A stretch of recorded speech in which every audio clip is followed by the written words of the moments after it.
여러분 안녕하십니까. 강민도TV 자유저스를 시작하겠습니다. 오늘도 북한에서 들어온 중요한 소식을 여러분들께 보내드리도록 하겠습니다. 자, 최근에 지금 이 푸틴이 아주 난처한 입장에 빠졌습니다. 그래도 세계 제2대 강국이라고 했던 군사 강국이죠. 물론 경제 강국은 이제 중국이지만 2대 군사 강국이라고 해도 과언이 아니었던 이 러시아, 그 러시아의 대통령 푸틴이 아주 난처한 입장에 빠지게 됐다는 겁니다. 왜냐하면 남아프리카 공화국에서 브릭스 정상회의를 가진다고 합니다. 다음 달 22일부터 24일 기간에 브릭스 정상회의를 가지는데, 이 브릭스에는 중국과 러시아 그리고 브라질, 인도 이런 나라들이 여기에 들어가 있죠. 남아프리카 공화국도 마찬가지고요. 자, 이런 나라들이 정상회담, 즉 신흥국가 정상회담을 남아공 요하네스부르크에서 지금 가지려고 하는데, 남아프리카 공화국은 국제형사재판소라고 하는 ICC, 여기서 푸틴의 체포장을 발부했는데 남아프리카 공화국은 여기에 가맹국이라고 합니다. 즉 국제형사재판소에 그 재판소를 승인한 가맹국이라는 것이요.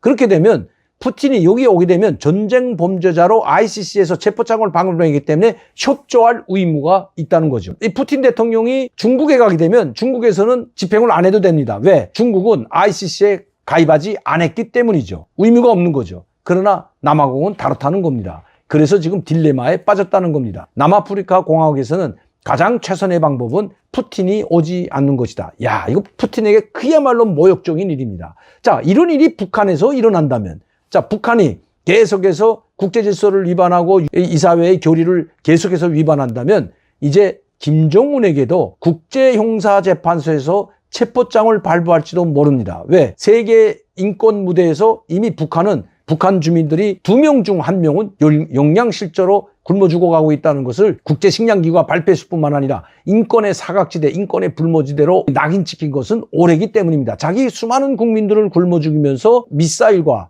핵 개발에만 집중하고 있는 북한 김정은 위원장, 그리고 유엔 안보리나 국제 유엔 헌장을 계속해서 난폭하게 위반하는 김정은 위원장에게 만에 하나 국제형사재판소에서 체포장을 발부하게 된다면 어떤 일이 벌어질까요? 그런 일이 없다고도 할 수 없습니다. 왜? 푸틴 대통령에게 이 체포장이 발부된 것은 바로 인권 유리를 했기 때문에, 전쟁을 침략한 것에 대해서는 러시아가 우크라이나를 침공한 데에 대해서는 국제형사재판소가 체포장을 발부하지 않았습니다. 왜 그럼 체포장을 발부했을까요? 푸틴 대통령에게 체포장을 발부한 것은 바로 어린 아이들을 러시아 군대가 참혹하게 죽였을 뿐만 아니라 많은 어린 아이들을 또 끌고 갔기 때문입니다. 그리고 어린 아이들까지 살육했기 때문입니다. 그래서 이 전쟁을 명령한 푸틴 대통령에게 전쟁 범죄자의 죄를 물어 체포영장을 발부한 겁니다. 어린 아이들을 끌어간 것. 자, 뉴스를 한번 보시죠. 어떤 제목인지. 언론에 따르면 지난 3월 ICC는 국제형사재판소는 푸틴 대통령이 우크라이나 점령지에서 어린이들을 불법적으로 이주시키는 등 전쟁 범죄를 저질렀다며 체포영장을 발부했다. 푸틴 대통령에게 불법적으로 러시아를 점령하고 거기에서 어린아이들을 강제로 끌고 가고 이주시켰다는 이 죄를 물어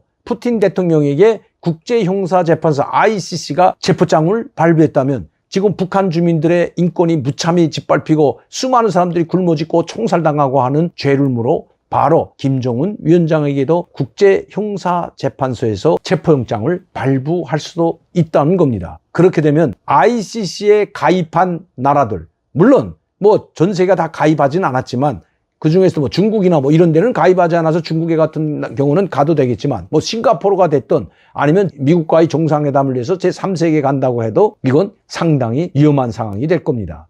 또 이런 국제형사재판소에서 죄를 묻는다면, 즉 체포영장을 발부한다면 김정은은 그 어떤 정상과도 정상회담을 할 수가 없게 될지도 모릅니다. 왜? 푸틴 대통령의 경우를 봐도 브릭스 정상 중에서 가장 높은 위치에 있는, 가장 경제 규모가 클 뿐만 아니라 군사 강국인 이 푸틴 대통령을 남아프리카 공화국이라는 자그마한 경제 규모를 가진 나라에서 오지 말라고 보호해 줄 수가 없다고 했다면, 그것도 군사 강국 대국인 푸틴 대통령을 말이죠. 북한도 물론 핵을 가지고 있어 지금 군사 자기들은 강국이라고 하지만 미국이나 중국이나 러시아나 프랑스나 영국이나 우리보다도 우리나라는 핵이 없어서 북한보다 좀 약하지만 엄청난 이 강대국들보다는 약한 나라가 바로 북한입니다. 군사 강국인 러시아의 그 수장 푸틴을 체포영장을 발부했는데 그 푸틴도 오지 말라고 하는 남아프리카 공화국입니다. 그렇다면 만에 하나 북한의 김정은 위원장에게 체포영장이 발부된다면